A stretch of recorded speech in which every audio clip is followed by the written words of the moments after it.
बाबा, अघोरी और ओझा के रूप में काम कर रहे हैं। ये लोग अपने अनुष्ठानों के नाम पर लोगों को धोखा देते हैं, यहाँ तक कि बच्चों और महिलाओं की बलि चढ़ा देते हैं। एक बार तो एक व्यक्ति ने काले जादू के नाम पर 2 महीने के बच्चे को अपंग कर मार डाला था। विधानसभा के 3 दिवसीय सत्र के दौरान गुजरात मानव बलि और अन्य अमानवीय, दुष्ट और अघोरी प्रथाओं और काला जादू की रोकथाम और उन्मूलन विधेयक 2024 को भी हाल ही में पेश किया गया था।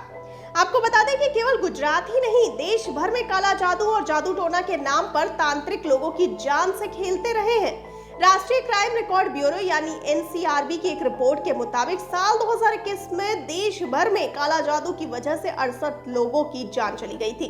इसके बावजूद देश में इसके खिलाफ कोई केंद्रीय कानून नहीं है। हालांकि इससे निपटने के लिए राज्यों ने अलग अलग कानून बना रखे हैं। इस कड़ी में अब गुजरात में भी कानून बनने जा रहा है।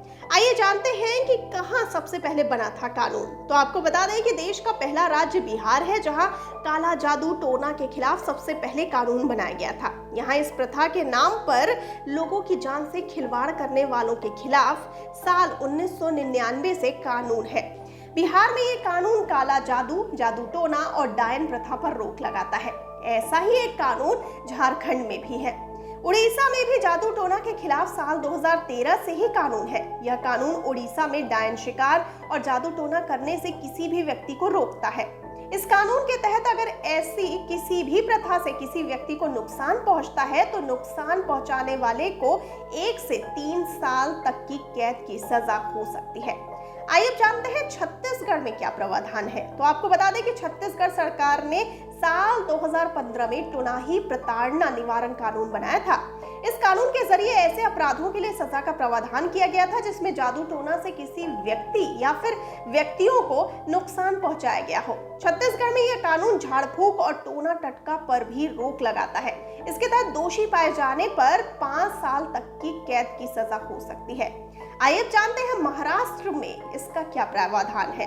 महाराष्ट्र में भी साल 2013 से ही काला जादू को लेकर कानून है। महाराष्ट्र का कानून काला जादू, जादू टोना, मानव बलि और बीमारियों के इलाज के नाम पर तंत्र मंत्र पर रोक लगाता है। ऐसे करने वालों या लोगों के अंधविश्वास का फायदा उठाने वालों को इसके तहत सजा का प्रावधान किया गया है।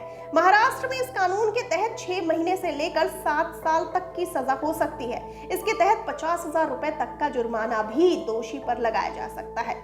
आइए जानते हैं बाकी राज्यों में क्या है हाल। तो बता दें कि महाराष्ट्र की ही तर्ज पर कर्नाटक सरकार भी 2020 में काला जादू के खिलाफ कानून लाई थी। कर्नाटक में यह कानून जादू टोना, काला जादू और अंधविश्वास के नाम पर आम लोगों को नुकसान पहुंचाने वाले 16 कामों पर रोक लगाता है। ऐसा करने पर अलग अलग धाराओं में कैद और जुर्माने की सजा हो सकती है। राजस्थान और असम की सरकारें भी साल 2015 में ही इसके खिलाफ कानून बना चुकी हैं।